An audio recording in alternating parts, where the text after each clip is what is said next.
A border deployment has grown once again.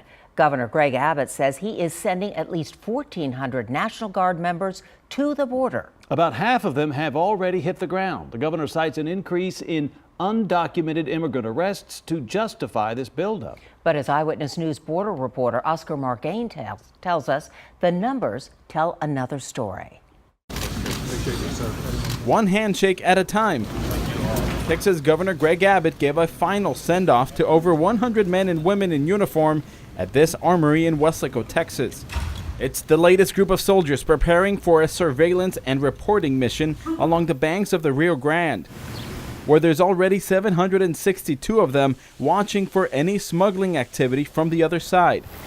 The governor's goal is to gradually increase that number to at least 1,400 troops, the most he and his predecessor have ever deployed. The reason why the National Guard was called up has to do with this ongoing increase in cross-border activity.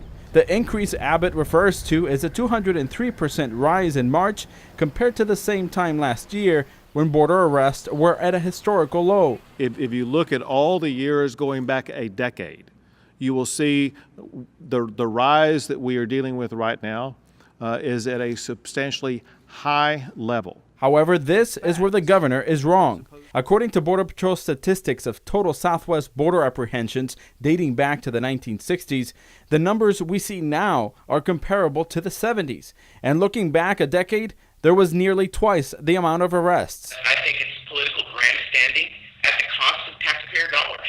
I think it's a wrong message to send locally, nationally, and certainly to our neighbors south of the border. Democratic Congressman Vicente Gonzalez has criticized the deployment from the start.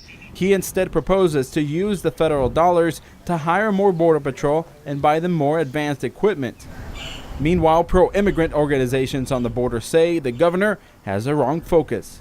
Unfortunately, our leadership in Texas has led on this idea of responding militarily to something that's a humanitarian situation. The governor says the sharp increase in MS-13 gang members and heroin should be reasons enough to deploy the National Guard, a move that cost the Bush and Obama administration a combined $1.3 billion.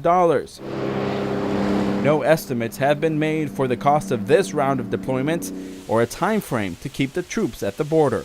In Weslaco, near the Texas-Mexico border, I'm Oscar Margain reporting.